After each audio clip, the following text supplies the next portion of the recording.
Hello दोस्तों, सभी को नमस्ते प्रणाम। मैं आपकी सिस्टर बिंदु मौर्य स्वागत करती हूं अपने यूट्यूब चैनल पे सागर साक्षी ब्लॉग पे। आप सभी दर्शक भाई बहन का एक छोटा सा और बहुत ही प्यारा सोहर गीत लेके आई हूं। ये गीत आप लोगों को कैसा लगेगा ज़रूर आप लोग कमेंट करके बताइएगा।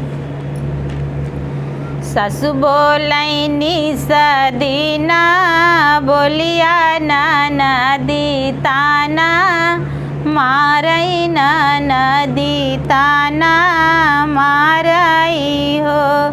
सखिया कवने कर मामा से चूक्यू लालन नाही पाए लालन नाही पाए हो। सासु बोलैनी सदीना बोलिया नदी तनवा मारई नदी तनवा मारली हो। सखिया कवने कर मामा से चुकली लालन नाही पाई लालन नाही पाइले हो। पेड़वा पर बैठल सुगनमा मधुर बोलिया बोलई मधुर बोलिया बोलई हो। अरे मोरे रानी माता पिता के गरी यायु कर मामा से चूक्यू कर मामा से चूकी हो।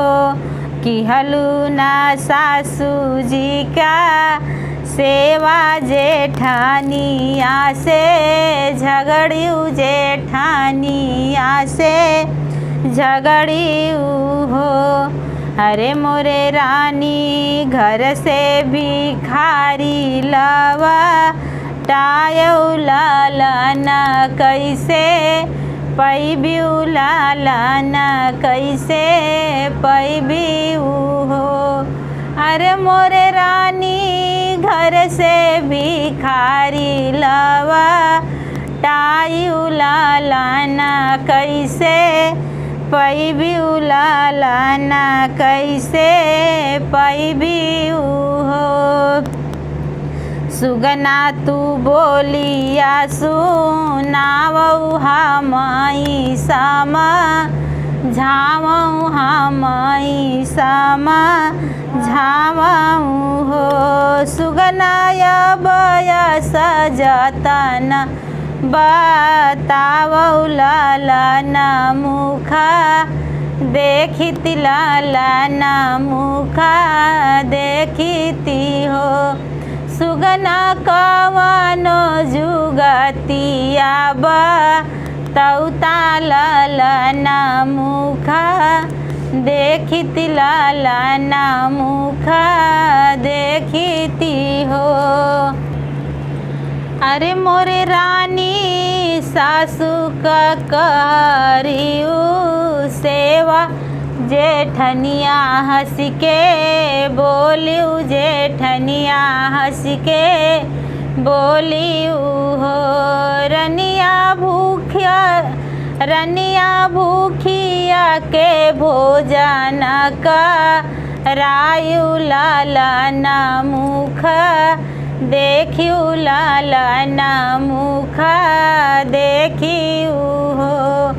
रनिया सासू का करू निस दिन सेवा जेठनिया हंस के बोलियू जेठनिया हंस के बोलियू हो। रनिया भूखिया के भोजन का रायू लालन मुख देखियू लालन मुख देखियू हो। नित उठी प्रातः नहायू सूरज पैया लागियू सूरज पैया लागियू हो।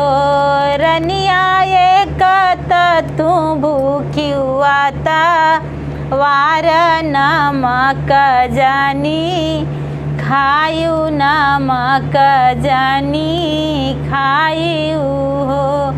रनिया ये तना में देखियु लाल मुहवा महालिया जोर भाई महालिया जोर भाई हो। सासु ता बोलैनी ता बोलिया नदी तनवा मारई नदी तनवा मारई हो। सखिया कवने करमावा से चुक्यू लालन नाही पायऊ लालन नाही पाए हो।